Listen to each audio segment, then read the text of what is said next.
Lancer des boules métalliques le plus près possible du cochonnet, toute la délicatesse du jeu est là. Il faut avoir le compas dans l'œil et la botte des tirs de précision. Dans la Takora, la direction départementale des sports a mis aux mains plusieurs clubs de pétanqueurs dans le cadre du festival départemental de pétanque. L'objectif, c'est de dénicher des pépites pour améliorer la participation du Bénin aux compétitions internationales. Il est vrai que le Bénin est sacré champion du monde en doublette mixte lors des 50e championnats du monde de pétanque de 2023 organisés à domicile. Mais cette première médaille d'or n'étanche pas encore la soif. Le répondant du ministère des Sports dans l'Atakora et les clubs actifs de pétanque sont unanimes sur la nécessité de la régularité de pareilles rencontres sportives à la base. À Nati Tengu aujourd'hui particulièrement, il y a une jeunesse de pétanque assez forte. Et notre plus grand problème ici en tant que jeunes, c'est d'abord la disponibilité des boules de pétanque qui sont vraiment coûteuses. Mais mis à part ça aussi, nous manquons assez de sponsors dans le contexte des compétitions organisées en dehors de la ville. Et même aussi dans la ville, il manque aussi des sponsors et la fréquence de l'organisation de ces genres de compétitions pour nous amener au moins à nous affronter entre jeunes de différentes zones pour pouvoir au moins démêcher assez de talent. Chaque année, le Fonds national pour le développement des activités de jeunesse, de sport et de loisirs organise le Festival national des activités sportives et ludiques. Dans l'optique d'y faire participer les meilleurs joueurs des départements de l'Atakora et de la Donga, la direction départementale des sports de Nati Tengu tient pour la énième fois la phase départementale de ce tournoi. Au chapitre des activités ludiques, 2 jeux tranquilles dans le jeu de dames pour se creuser les méninges en vue d'un raisonnement déductif. Jeu mathématique, c'est la conclusion de Youssouf, le seul joueur de l'Atakora Donga qui a l'habitude de participer aux championnats internationaux. J'ai joué des Open internationales à Ouagadougou et je suis qualifié pour la prochaine Coupe d'Afrique du jeu de dames au Burkina Faso le 21 novembre prochain.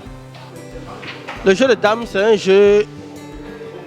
jeu qui permet de développer la mentalité de l'être humain. Et les pays où il y a plus de mathématiciens, ce sont les pays où le jeu de dames est plus avancé. Comme la Russie. Le champion du monde actuel, c'est un Russe. Il y a Georgiev qui a remporté le championnat mondial 11 fois, qui est un Russe. Et tout le monde sait que la Russie, c'est un pays très mathématique. Et je crois que développer le jeu de dames au Bénin revient à développer les mathématiques dans notre pays.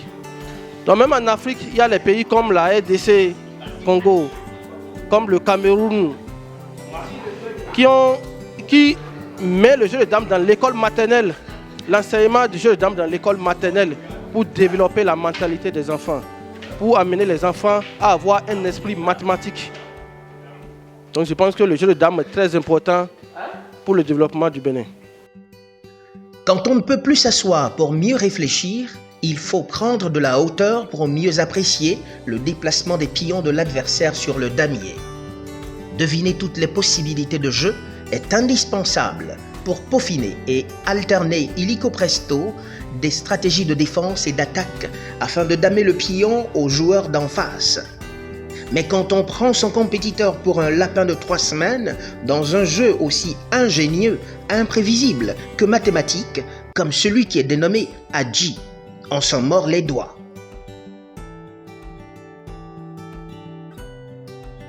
Le jeu Adji, c'est un jeu qui se joue dans 12 trous. Le jeu porte 12 trous, 6 trous devant chaque joueur. Et les pions sont mis 4-4 dans chaque trou. Et puis, vous allez tourner les pions. Et pour récolter, c'est-à-dire pour gagner, on récolte de 2 pions ou de 3 pions. Et c'est comme ça. On peut récolter sur une ligne de 2 trous, 3 trous, jusqu'à 5 trous. C'est ainsi que ça se joue. Et le gagnant, ça veut dire que 4 pions fois 12, ce qui fait 48 pions. Donc le gagnant, c'est celui qui réussira à obtenir 25 pions dans sa main. Comme ça, l'adversaire n'a que 23 pions. Nous, notre souhait est que ce jeu soit vraiment considéré comme un jeu intellectuel digne de l'Afrique. Parce que vous voyez aujourd'hui, le football est très promu, le jeu de dames est très promu, le jeu de belote est très promu. Je fais tous ces jeux que je cite. Mais ici, ce jeu que nous appelons traditionnel, qui est purement de chez nous, n'est pas très promu. On ne mise pas dedans. La direction départementale des sports de l'Atakora a bien le mérite d'élever ce jeu ancestral au rang de ceux qui nourrissent déjà la convoitise internationale. Des perspectives plus nobles sont en vue afin de revaloriser les compétences sportives et ludiques du département de l'Atakora.